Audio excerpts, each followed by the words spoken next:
Buona giornata, bentrovati, è l'appuntamento del mercoledì con il nostro spazio informativo dedicato al mondo sportivo, venetoglobe.com, la nostra web tv che ci porta a parlare naturalmente degli avvenimenti sportivi della giornata e dei prossimi giorni, cominciando naturalmente con lo scoprire quali sono state le notizie della giornata di ieri. E allora andiamo a vederle queste notizie, giornata che ieri ancora una volta ha sorriso nonostante la sconfitta, ha sorriso alla compagine della pallavolo femminile di Davide Mazzanti, che nonostante la sconfitta 3-1 con la Serbia non inficia nulla, squadra già naturalmente tra le 4 migliori del mondo, e adesso sia Mazzanti, che ha festeggiato il suo compleanno nel miglior dei modi, e sia la squadra non si tirano indietro, vogliono andare il più lontano possibile. Si gioca venerdì contro la Cina alle ore 9:10 del mattino, ora italiana.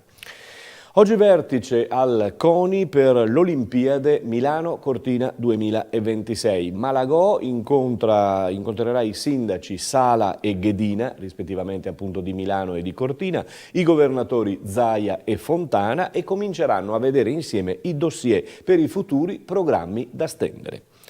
Passiamo al calcio con la Serie A, che dopo la pausa per la nazionale, in campo la Nations League, anche ieri con diversi incontri che si sono succeduti.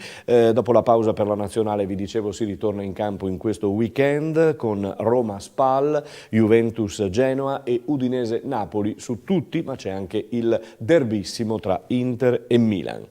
In B in campo invece il 19, mentre il derby veneto, che si giocherà il 21, vedrà di fronte Venezia e Verona. Un Venezia che ha cambiato, lo sapete, allenatore, via Vecchi, dentro in corsa Zenga, che qui vediamo con il presidente Tacopina, e la foto della società che è stata un pochino tagliata, se vogliamo, perché i volti si vedono non molto bene. Sabato Cittadella Brescia e Crotone Padova a completare le venete. In Serie C invece si gioca nel turno infrasettimanale proprio questa sera. La capolista Pordenone è a Pesaro per disputare la gara contro il Vis Pesaro, mentre la Virtus Verona gioca fuori casa a Renate, e poi c'è il Sud Tirol che affronta la Triestina, e alle 20:30 in tarda serata quindi l'altro match tra Vicenza e Monza, che, come vi dicevo ieri, mette di fronte due presidenze importanti, quelle di Rosso per quanto riguarda la Diesel e per quanto riguarda il Lanerossi Vicenza, e Berlusconi in questo caso per quanto riguarda il Monza.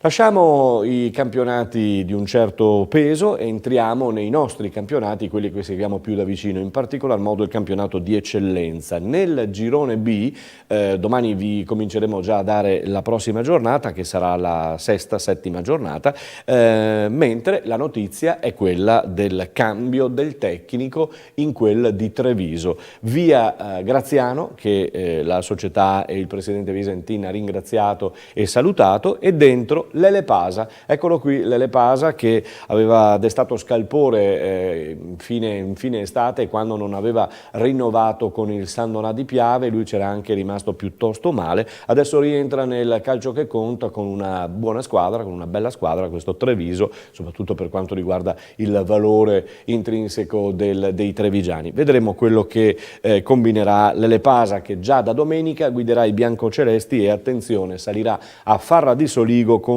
il difficile QDP. È incredibile ma vero, una gara tra ultime della classe, e chi perde potrebbe rimanere ultima nel girone. L'altro caso della categoria è l'espulsione sbagliata dell'arbitro durante la gara tra Istrana e Liventina. Ne abbiamo parlato ieri. L'Istrana chiede la ripetizione della partita, la Liventina, e qui vedete il suo direttore sportivo Maurizio Costantini, naturalmente si oppone e chiede ulteriori verifiche all'arbitro e ai giudici arbitri. E adesso spostiamoci anche come inquadratura, ma spostiamoci a Boston. Sì, il salto non è dei più corti, però lo ha fatto per noi un nostro video ascoltatore che è a Boston per lavoro, e ci ha mandato le immagini della prima di NBA, e allora possiamo farle partire. La prima di NBA al Garden di Boston, con la partita che dominata sul parquet di casa. Vedete, ha festeggiato Boston i rientri di Kyrie Irving e di Gordon Hayward con un successo per 105-87. Guardate lo spettacolo intanto all'interno del Garden, grazie ad un super Jason Tatum, 23 punti e 9 rimbalzi. Boston inizia il suo 2018-2019 nel migliore dei modi, dimostrando a tutti di essere la favorita numero 1 per il titolo nel girone Est. La squadra di coach Stevens, pur con i rientri delle superstar Kyrie Irving e Gordon Hayward, ha messo in scena il meglio del suo repertorio, la forza e la qualità del collettivo, come da tradizione. Guardate che spettacolo naturalmente all'interno del Garden di Boston, dove vi dicevo un nostro videoascoltatore che è a Boston per lavoro ha avuto la fortuna e la gioia di essere tra il pubblico, e guardate, vi dicevo prima, lo spettacolo di questa prima dell'NBA che ha aperto ufficialmente i battenti per la stagione 2018-2019. Complimenti, insomma, è fortunato questo nostro amico che si trovava a Boston. Adesso parliamo di TVB Basket, quindi scendiamo un pochino e andiamo al Palaverde, apprestiamoci ad andare al Palaverde perché domenica si gioca alle 12 al Palaverde e c'è la partita che è un po' la sfida dell'anno, la sfida di questo girone. Insomma, si decide, anche se è troppo presto, si decideranno i ruoli di questo campionato. Vedremo dove si collocherà la TVB e vedremo dove si collocherà anche la Fortitudo Bologna. Ore 12, Palaverde, non mancate. Invece non mancate sabato sera, se volete, a Ponzano al Palacicogna o altrimenti attraverso il nostro streaming audio-video con la partita del Ponzano Basket, che manderà in campo anche Gloria Vian, che ha rinforzato la rosa di coach Maurizio Sottana. Ricordatevi, ore 20 saremo in diretta da Ponzano con la diretta streaming per seguire appunto il Ponzano di A2 femminile. Un'altra squadra di basket che seguiamo ben volentieri è la Serie B ed è la Ruker Sanve. Contro l'Urania Milano ha vinto di un punto, 70-69. Vi avevamo proposto lunedì subito a caldo l'intervista con Mian, adesso guardiamo un po' di immagini e sentiamo l'intervista di Mian per fare il punto della situazione. Vabbè, a livello di risultati e di tutto direi di sì. Siamo stati bravi anche stasera. Anche se io non ho mai dato a loro l'idea che giocavamo contro una squadra imbattibile, perché sennò entri in campo rassegnato. Ho sempre cercato di fargli capire che giocavamo in casa, che sicuramente è una squadra che punta a salire e che però noi, visto il momento che avevamo, dovevamo provarci partendo dalla difesa. E io ringrazio i ragazzi perché questo hanno fatto, hanno rispettato il piano partita, hanno combattuto nel momento che avevamo problemi di falli coi lunghi e loro hanno una fisicità sotto canestro veramente importante e quindi bravo Battistuzzi, primo tempo che ha retto contro Piunti, bravo Mossi che gli ho fatto i complimenti perché rispetto all'anno scorso in difesa mi sembra un altro giocatore, sono contentissimo e bene, avanti così, diciamo che abbiamo fatto un bel regalo di compleanno. Infatti stavo per fare questa domanda, visto che oggi è compleanno, è arrivato un regalo che credo sia benissimo accetto, se si può dire. Assolutamente sì, anche se io onestamente non gliel'ho chiesto, non ho chiesto questo regalo di compleanno, gliel'ho detto alla fine, li ho ringraziati per quello che hanno fatto in campo e adesso però gli ho anche detto che io sarò contento alla 30ª, no alla seconda di campionato, quindi 2 giorni liberi perché se lo meritano, perché poi giochiamo domenica, da martedì testa bassa a lavorare su tanti particolari che ancora sbagliamo. Ma ripeto, abbiamo cercato dei ragazzi che non avessero timore di andare in campo, è chiaro, sono ragazzi, sono per certi versi ingenui e quindi devono affinare quest'arte qui di capire cosa fare, cosa non fare, quando essere aggressivi, quando no, però sono ragazzi su cui puntiamo. Possono far bene come stasera, potranno avere degli alti e bassi, ci lavoriamo. Ma Mossi a me non ha sorpreso in attacco, l'ha dimostrato l'anno scorso, ha fatto delle partite sbagliando molto ma capita a tutti. Ripeto, ho un giocatore in difesa che mi sta dando questi risultati qui, assieme a tutta la squadra chiaramente. È Marco Mian il tecnico, un gran bel tecnico in casa Rucker San Mendemiano. Lasciamo il basket per passare all'Imoco Volley Conegliano, quindi pallavolo femminile. Dopo la vittoria di Cuneo ha visto purtroppo bloccarsi la seconda palleggiatrice Bechis, per lei un risentimento ad un polpaccio. Si scoprirà in giornata, nelle prossime giornate, se sarà grave oppure no, ci auguriamo di no. Oggi amichevole a Trento intanto contro l'ex Negro. Non ci sarà Bechis, come dicevamo, poi il 27 comincerà il campionato contro Casalmaggiore al Palaverde e sarà vita dura e sarà naturalmente già battaglia.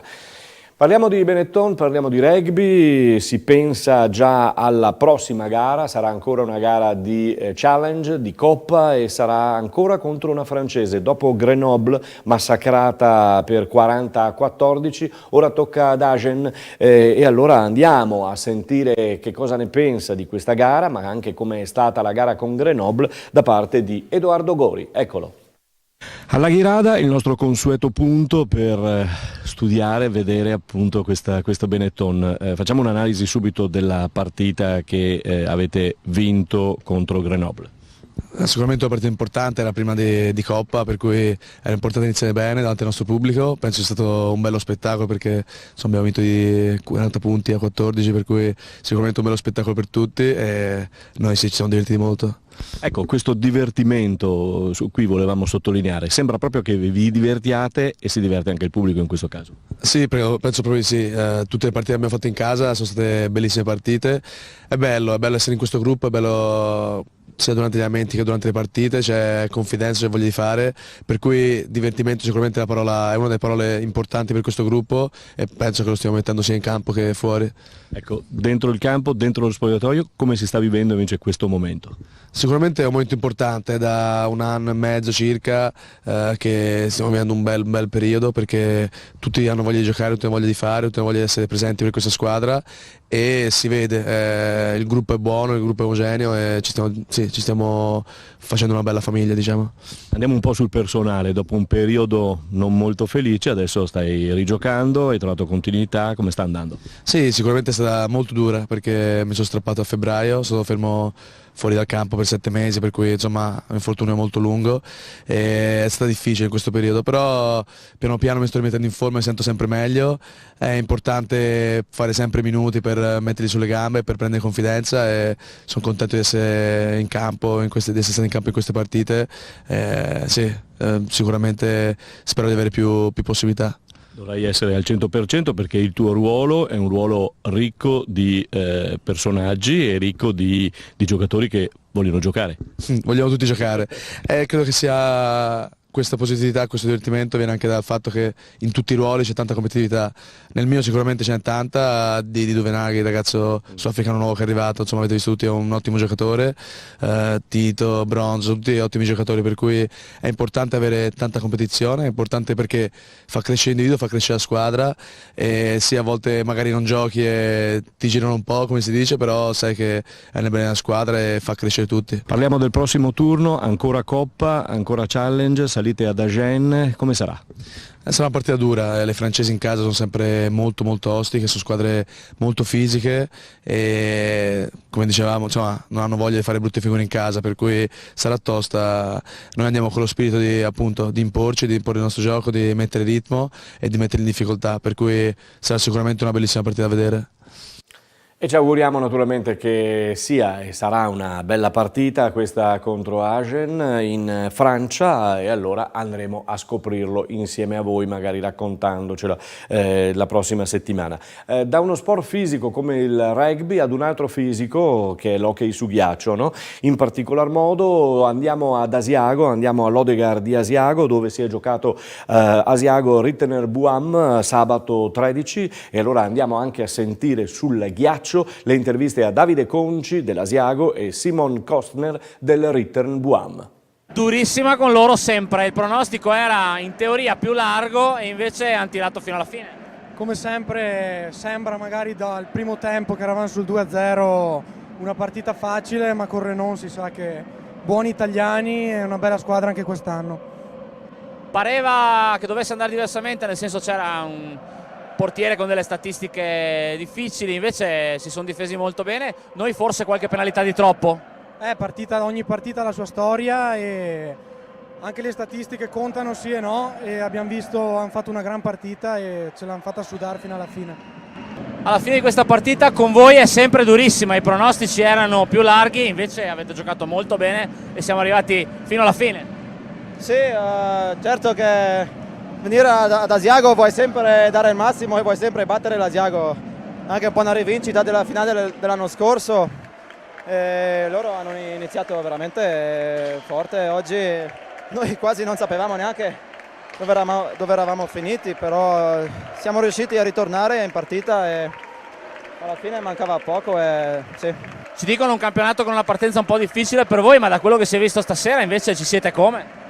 Ma sì, noi comunque ci siamo, abbiamo perso qualche giocatore in difesa, però penso che in attacco siamo più o meno uguali all'anno scorso, per quello siamo lì e possiamo giocarcela con tutti.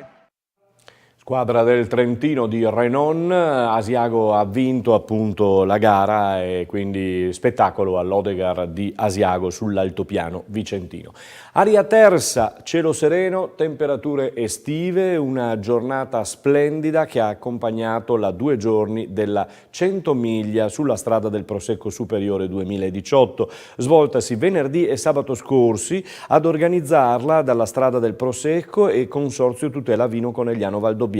Di straordinario valore storico le auto d'epoca e grandi le emozioni degli equipaggi che hanno potuto conoscere le eccellenze delle colline di Conegliano di Valdobbiadene, cibo, vino, cultura, paesaggio ed accoglienza. Suggestive le soste delle vetture organizzate presso diverse rinomate cantine. Sono queste foto che danno il senso della bellezza di questa gara e di questi paesaggi. Apprezzatissima la visita ai pregiati dipinti della Sala dei Battuti del Duomo di Conegliano, gran finale nel centro storico sempre di Conegliano, qui lo vediamo, con l'esibizione degli sbandieratori della Dama Castellana e un brindisi per celebrare anche i 150 anni della cantina Carpene Malvolti. Un enorme Salmanasar, bottiglia da ben 9 litri di Conegliano Valdobbiadene Superiore, ha suggellato i vincitori della 100 miglia 2018, la coppia Maurizio Ripamonti e Maria Lucia Albertini, su una Porsche 356 a Cabrio del 1958.